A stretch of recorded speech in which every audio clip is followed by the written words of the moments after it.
সমস্ত উচ্চ মাধ্যমিকের ছাত্রছাত্রীদেরকে বিদ্যাসাগর স্টাডি সেন্টারের ফেসবুক পেজ এবং ইউটিউব চ্যানেলে আরও একবার স্বাগত জানাই। আমি তোমাদেরকে কথা দিয়েছিলাম উচ্চ মাধ্যমিকের এবিটি এর টেস্ট পেপার কমপ্লিট করে দেব। সেই মতো আজকে আমি হাজির হয়েছি উচ্চ মাধ্যমিকের এই এবিটি এর টেস্ট পেপারটি সমাধান করব বলে। এই উচ্চ মাধ্যমিকের এবিটি এর টেস্ট পেপারের ভূগোলের প্রথম দুটো পেজ আজকে আমি কমপ্লিট করব, তাই তোমরা ভিডিওটি সম্পূর্ণ দেখতে থাকো এবং এই দুটো পেজ ভালো করে কমপ্লিট করে নাও। আমরা আজকে যে পেজটি কমপ্লিট করব সেটি হলো AC 76। তার একের দাগে ছিল প্রতিটি প্রশ্নের বিকল্প উত্তরগুলির মধ্য থেকে সঠিক উত্তরটি বেছে প্রদত্ত মূল উত্তরপত্রে লেখো। তার প্রথম প্রশ্ন ছিল গ্রেট শব্দটি প্রথম ব্যবহার করেন GK গিলবার্ট। দ্বিতীয় প্রশ্নটি ছিল পাললিক শিলা গঠিত হওয়ার সময় কখনো কখনো জল তার মধ্যে আবদ্ধ থেকে যায়, এই ধরনের জলকে বলে সহজাত জল। তিনের দাগে ছিল নিরক্ষীয় জলবায়ু অঞ্চলে একটি বৈশিষ্ট্য হলো অপরাহ্নে পরিচলন বৃষ্টিপাত।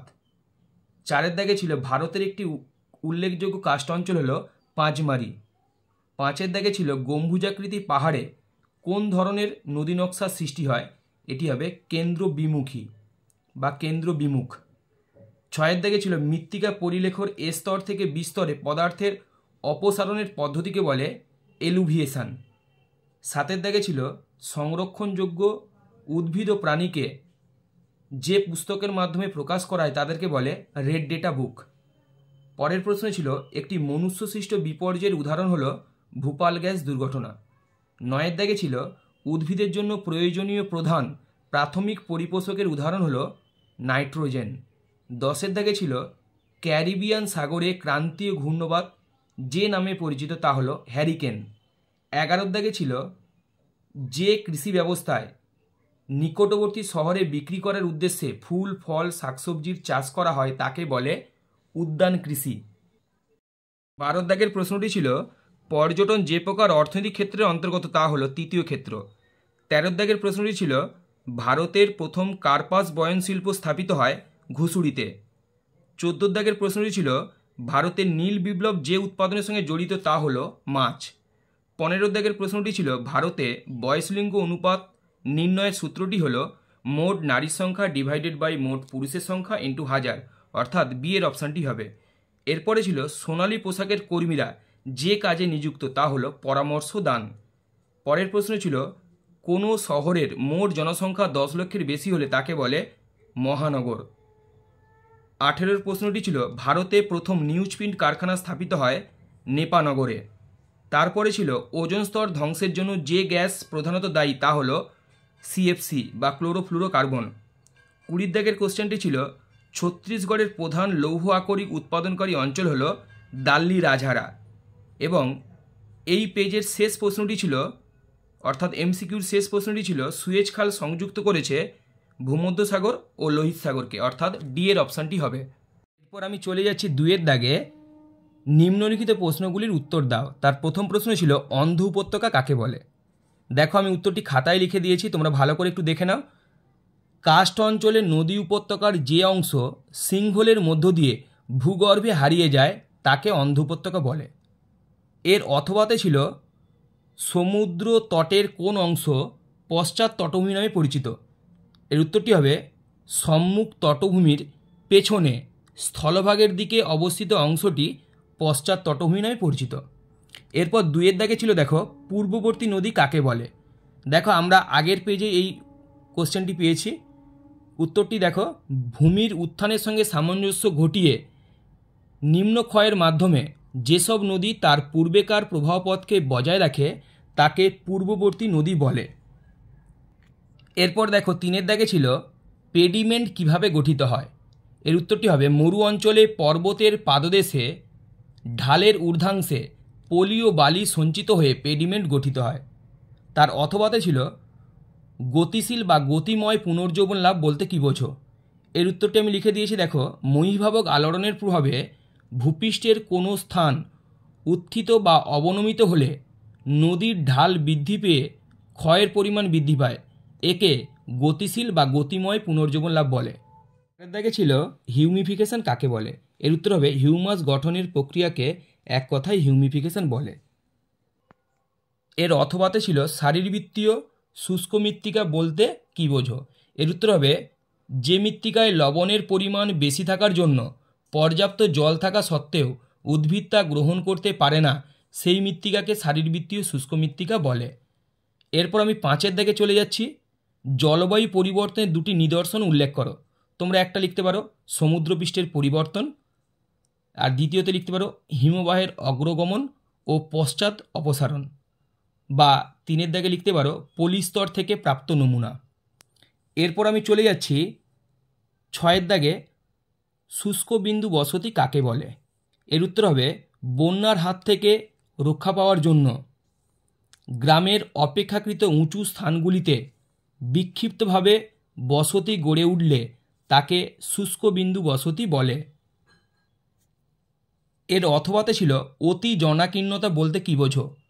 এর উত্তর হবে কোনো দেশের প্রাকৃতিক সম্পদের তুলনায় জনসংখ্যা অত্যাধিক বৃদ্ধি পেলে তখন তাকে অতি জনাকীর্ণতা বলে। 7-এর দাগে ছিল পরিকল্পনা অঞ্চলের সংজ্ঞা দাও। এর উত্তর হবে প্রথাগত ও কার্যকরী অঞ্চল যখন একসঙ্গে মিলিত হয়ে নতুন একটি অঞ্চল গড়ে ওঠে তখন তাকে পরিকল্পনা অঞ্চল বলে। আমি এর একটা উদাহরণ দিয়েছি, তোমরাও দিতে পারো। যেমন দেখো লিখেছি ডিভিসি মানে দামোদর ভ্যালি কর্পোরেশন পরিকল্পনা অঞ্চল, ঠিক আছে, এর একটা উদাহরণ। এর অথবাতে ছিল উন্নয়নের সংজ্ঞা দাও। উত্তরটি হবে অধ্যাপক অমর্ত্য সেনের মতে মানুষের মধ্যে সক্ষমতা তৈরি ও স্বত্বাধিকার গড়ে তোলার ব্যবস্থাকেই উন্নয়ন বলে। পরের প্রশ্ন ছিল পৃথিবীর দীর্ঘতম রেলপথের নাম কি? এর উত্তরটি হবে ট্রান্স সাইবেরিয়ান রেলপথ।